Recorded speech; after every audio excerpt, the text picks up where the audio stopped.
কি বললো? গার্লফ্রেন্ড ভাড়া দিচ্ছে, সাথে মদও ফ্রি দিচ্ছে। আমার একটা টিকিট লাগবে।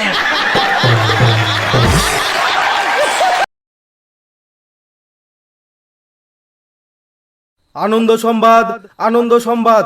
এবার পুজোতে সিঙ্গেল ছেলে মেয়েদের জন্য রয়েছে এক দারুণ সুখবর।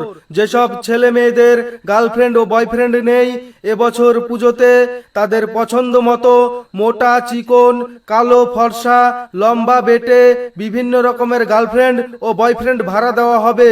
তাই দেরি না করে আমাদের প্রচার গাড়ি লক্ষ্য করে চলে আসুন আর টিকিট সংগ্রহ করুন। টিকিট মূল্য মাত্র 500 টাকা। অগ্রিম বুকিং করলে দশমীতে খাওয়ার জন্য একটি 750 মদের বোতল পাবেন সম্পূর্ণ বিনামূল্যে। বিশেষভাবে মনে রাখবেন, পুজোর শেষে গার্লফ্রেন্ড ও বয়ফ্রেন্ড গুলোকে যত্ন সহকারে আবার কাউন্টারে এসে ফেরত দেবেন।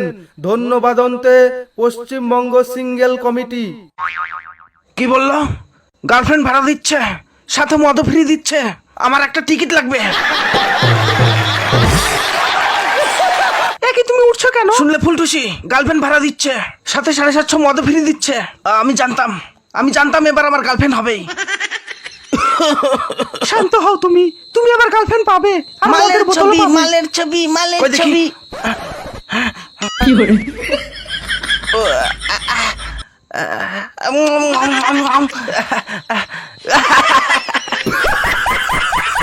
এবার তাহলে আমার কি হবে? আমি কি নিয়ে থাকবো? আমার নতুন মা আসবে। বন্ধুরা কি বলে জানো? আমাকে নাকি শুধু হাত দিয়েই কাজ চালাতে হবে, কিন্তু এবার আমারও গার্লফ্রেন্ড হবে, তাই না বলো ফুলটুসি? বলো, এবার পুজোতে আমি আর সিঙ্গেল থাকবো না। আমার সোনা রঞ্জু। ডাক্তারবাবু, আমি বলেছিলাম না যে আমারও একদিন গার্লফ্রেন্ড হবে? এই দেখুন, গার্লফ্রেন্ড ভাড়া দেওয়া হচ্ছে, সাথে মদ ফ্রি। আচ্ছা রঞ্জু, সরকার থেকে এবছর গার্লফ্রেন্ড ফ্রি দিচ্ছে, তাহলে তুমি ভাড়া করবে কেন? সরকার থেকে দিচ্ছে? ডাক্তারবাবুর মনে হয় নেশা হয়ে গেছে। আমার বয়স হয়েছে রঞ্জু, আমি জানি কোন মদ কয় প্যাক খেলে নেশা হবে। পুজোর উপলক্ষে সরকার থেকে দুয়ারে সরকারের ক্যাম্পে গার্লফ্রেন্ড আর মদ দেওয়া হবে। সিঙ্গেলরা এবছর আর সিঙ্গেল থাকবে না। সিঙ্গেল ছেলেরা এবছর দুটো করে গার্লফ্রেন্ড পাবে, আর তার সাথে একটা করে 750 মদের বোতল। দুয়ারে সরকারে পরে করে লেখা আছে, দুয়ারে গার্লফ্রেন্ড। ডাক্তারবাবু, ওর শরীরের এই অবস্থা, তবুও বায়না ধরেছে এবারও দশমীতে মদ খাবে। খাবে, নিশ্চয়ই খাবে। মদ ছাড়া তো আর মাতালরা চলতে পারে না বৌমা। ও না খেলে এবার দশমীটাই তো মাটি হয়ে যাবে। শুনলে তো, শুনলে?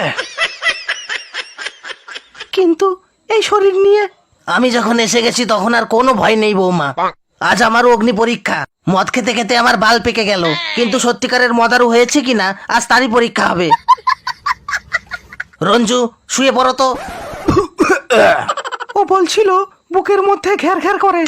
এই অবস্থায় দরকার হলে আমার কিডনি খুলে নিয়ে আমি ওর বুকে বসিয়ে দেব, কিন্তু ওকে মদ খেতেই হবে বৌমা।